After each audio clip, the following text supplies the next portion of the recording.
एक तलाक याफ्ता अकेली माँ ने लिखा, मैं आपको ये बात समझाने के लिए लिख रही हूँ कि अपने शरीक हयात की खूबियों की कदर करना जरूरी है, चाहे इनमें खामियां हों। मेरी उम्र 32 साल है। मेरे साबिक शौहर और मैंने 6 साल तक डेट की। हम बेहतरीन दोस्त थे। मैंने इंतजार किया यहां तक कि इसने कॉलेज मुकम्मल कर लिया और काम शुरू कर दिया। फिर मेरे खानदान और उसके खानदान ने मुलाकात की। हमारी शादी हुई और हमारा एक बेटा हुआ, अब 7 साल का है। मेरा शौहर कभी कभार गुस्से में आ जाता था, लेकिन हमारे मसाइल तब शुरू हुए जब मैंने इसे ये महसूस कराना चाहा कि वो मुझे कंट्रोल नहीं कर सकता। जब भी हम झगड़ते, मैं अपना सामान बांध कर अपने खानदान के पास चली जाती और उन्हें सूरत हाल समझाती। मेरी बहनें मेरे शौहर को फोन करती और उस पर चीखते।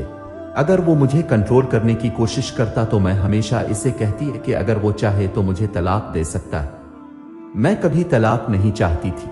मुझे सिर्फ अपनी इज्जत का ख्याल था और मैं कभी भी उसकी नजरों में एक कमजोर औरत नहीं बनना चाहती थी। एक दिन मैंने इसे इतना तंग किया कि पहली बार उसने मुझे मारा और घर से बाहर निकाल दिया। मैं अपने खानदान के पास चली गई। मेरे खानदान ने इसे पुलिस में रिपोर्ट कर दिया। हर बार ऐसा लगता था जैसे मैं ही मजलूम हूं, लेकिन हकीकत में मैं अपने शौहर को जज्बाती तौर पर तकलीफ पहुंचाती थी। इसे गिरफ्तार कर लिया गया और हिरासत में रखा गया। इसके खानदान ने मुझसे केस वापस लेने को कहा। मुझे महसूस हुआ कि मैं गलत कर रही हूं। मेरा शौहर कभी भी पुरतशद्दुद इंसान नहीं था। उसने जो किया वो इसलिए किया क्योंकि मैंने इसे मजबूर किया और उसने खिले दिल से मुआफी मांगी। मैंने केस वापस ले लिया और हम दोबारा मिल गए।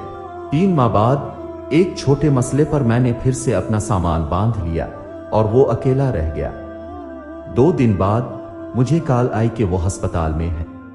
मेरे खानदान ने मुझे कहा कि वहां न जाऊं क्योंकि ऐसा लगेगा जैसे मैं इसे मनाने जा रही हूं, और मेरी बहनें मानती थीं कि वो बीमारी का ड्रामा कर रहा है। इस दौरान लोग मुझे मजलूम समझते रहे, जैसे मैं ही जुल्म का शिकार हूं। वो 1 हफ्ता अस्पताल में रहा। जब वो वापस आया मुझे सिर्फ तलाक का नोटिस मिला। मैं तलाक को रद्द करना चाहती थी, लेकिन मेरे गुरूर की वजह से मैं चाहती थी कि वो अपना फैसला बदले और मुझसे मुआफी मांगे। मैंने इसे फोन किया और कहा कि उसे तलाक मिल जाएगी क्योंकि मैं जहन्नम में जी रही थी। जब हम अदालत गए, मैं चाहती थी कि वो कीमत चुकाए, इसलिए मैंने अदालत से कहा कि उसकी जायदाद तकसीम की जाए। मेरी हैरत की बात यह थी कि इसने खुले आम अदालत को बताया कि जो कुछ भी हमने इकट्ठा हासिल किया है वो मुझे दिया जाए, इसे सिर्फ तलाक चाहिए। हम जुलाई 2009 में तलाक याफ्ता हो गए। अब मेरा शौहर शादीशुदा है, जबकि मैं यहां बर्बाद हो रही हूं। मेरे खानदान वाले मेरे बारे में चुगली करते हैं। मैं अपनी बका के लिए, अपने बेटे के लिए जो मेरे साबिक शौहर देता है, इस पर इन्हिसार करती हूं। मुझे मालूम है कि मैंने अपनी शादी बर्बाद की। मैं यहां तमाम बीवियों को बता रही हूं कि उन्हें मशवरा लेते वक्त एहतियात करनी चाहिए। धोखा न खाएं, अपने खानदान की मुदाखलत को अपनी शादी में न आने दें।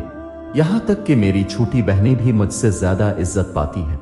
जिन लोगों ने मुझे तलाक लेने की तरगीब दी वो हमेशा मेरा मजाक उड़ाते हैं और मेरे बारे में बुरी बातें करते हैं। बरा करम ख्वातीन, अपनी शादी में चौकसी से काम ले। सोचा कि अपनी कहानी शेयर करूं ताकि आपकी शादी बच सके।